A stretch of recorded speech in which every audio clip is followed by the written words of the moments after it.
ప్రభువైన యేసుక్రీస్తు వారి పరిశుద్ధ నామములో మీ అందరికీ నా హృదయపూర్వక వందనాలు తెలియజేస్తుంటున్నాను.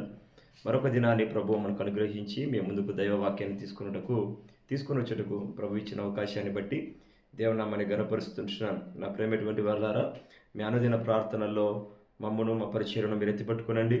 తప్పక ఈ యొక్క పరిచర్య దేవుని యొక్క రాకడ వరకు నమ్మకంగా కొనసాగించేటువంటి శక్తిని, సామర్థ్యాన్ని, నమ్మకత్వాన్ని ప్రభు మాకు అనుగ్రహించాలని మీరు ప్రార్థించండి.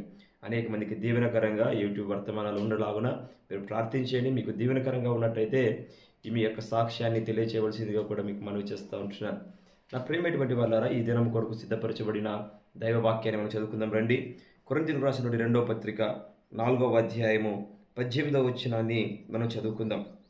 క్షణమాత్రముడు మా చులుకని శ్రమ మా కొరకు అంతకంతకు ఎక్కువగా నిత్యమైన మహిమా భారమును కలగజేయుచున్నది. ఏలయనగా దృశ్యమైనవి అనిత్యములు, అదృశ్యమైనవి నిత్యములు. నా ప్రేమైనటువంటి వారులారా, పౌలు గారు తను అనుభవిస్తున్నటువంటి శ్రమలను గురించి ఇక్కడ మాట్లాడుతున్నాడు. శ్రమల గురించి మాట్లాడుతున్నటువంటి పౌలు గారు ఏమంటున్నారంటే, క్షణమాత్రముండు ఈ చులకని శ్రమలు అంటున్నాడు. ఈ శ్రమలు క్షణమాత్రమే ఉంటాయి, కొంచెం కాలమే ఉంటాయి, ఇవి శాశ్వత కాలము ఉండవు. అయితే ఏమంటున్నాడంటే, ఈ శ్రమలు మా జీవితంలో ఏం చేస్తున్నాయంటే అంతకంతకు మహిమను కలుగజేస్తున్నాయి, అంతకంతకు దేవుని యొక్క మహిమను మాకు అనుగ్రహిస్తున్నాయి అని చెప్తున్నాడు. అంత మాత్రమే కాదు, ఈరోజు కనబడుతున్నటువంటి శ్రమలు లేదా కంటికి కనపడేటువంటి కూడా దృశ్యములన్నీ కూడా శాశ్వతమైనవి కాదు, అవి అనిత్యములు. కంటికి కనపడనివి శాశ్వతమైనవి దేవుడు మన కొరకు సిద్ధపరిచి ఉన్నాడని పౌలు గారు చెప్తున్నారు. అవునా ప్రేమైనటువంటి వారులారా, ఈరోజు నువ్వు ఏ స్థితిలో ఉన్నావో, ఆ యొక్క శ్రమల గుండా నువ్వు వెళ్తున్నావో, ఆ శ్రమలు అనేవి నీకు శాశ్వత కాలముగా ఉండటం కొరకు నిర్ణయించబడినవి కాదు. నీ శ్రమలన్నీ కూడా కొంచెము కాలమే. ప్రభువు ఆ శ్రమలన్నీ తీసివేసే కాలము నీ కొరకు ప్రభు సిద్ధపరిచాడు. నువ్వు దేవుని పైన నమ్మకాన్ని ఉంచు, ప్రభువు యందు విశ్వాసం ఉంచు.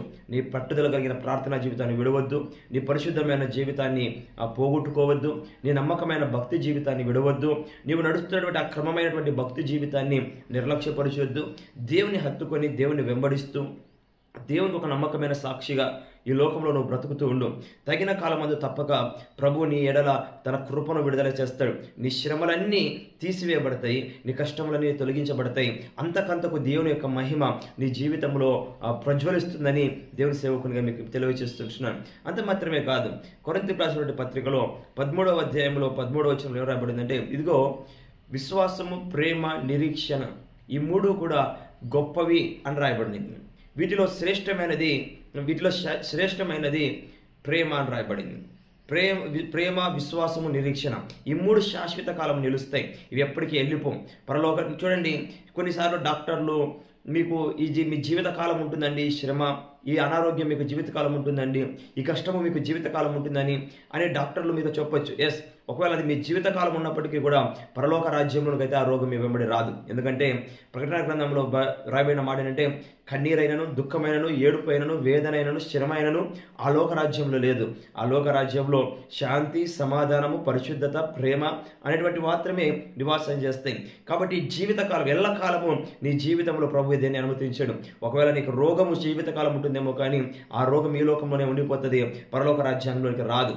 కానీ బైబిల్ గ్రంథం ఏం చెప్తుందంటే, ప్రేమ, విశ్వాసము, నిరీక్షణ, ఇవి శాశ్వత కాలం ఉంటాయి అంటున్నాడు. It will live for ever, ఎప్పటికీ ఉంటాయి. ఈ మూడు ఇహలోకంలోనూ ఉంటాయి, పరలోక రాజ్యంలో కూడా ఉంటాయి. అందుకనే వీటిలో మరలా శ్రేష్టమైనది ప్రేమ అంటున్నాడు. కాబట్టి దేవుడు మనకు ఏవైతే సిద్ధపరిచాడో అవి శ్రేష్టమైనవి, శాశ్వతమైనవి, ఎల్లకాలం అవి మనతో ఉండేటివి.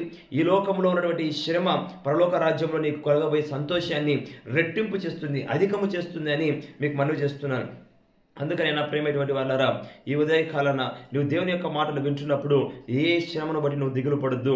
నీ శ్రమను తీర్చగలిగిన, నీ పరిస్థితిని మార్చగలిగిన, నీ స్థితిగతిని మార్చగలిగిన దేవుని వైపు నమ్మకంగా చూడు, ఆయన వైపు నిరీక్షణ ఉంచు, విశ్వాసంతో ఆయన వైపుకు తిరుగు. ఇరుకు స్థలం నుండి నేను మొరపెట్టి తిని విశాల స్థలం మందు ఆయన నాకు ఉత్తరం ఇచ్చాడని దావీదు చెప్పిన కీర్తన జ్ఞాపకం చేసుకొని, ఈరోజు ఏ ఇరుకులో, ఏ కరువులో, ఏ ఖడ్గములో, ఏ పరిస్థితుల ప్రతికూలతలో నువ్వు దేవునికి మొరపెడుతున్నావో వాటిని దేవుడు విడిపించి ఒక క్షేమకరమైన, సమాధానకరమైన స్థితిని నీకు ఇస్తాడని నేను తప్పక విశ్వసిస్తున్నాను. ఇట్టి కృప ధన్యత దేవుడు అందరికీ దయచేయును గాక. God bless you all.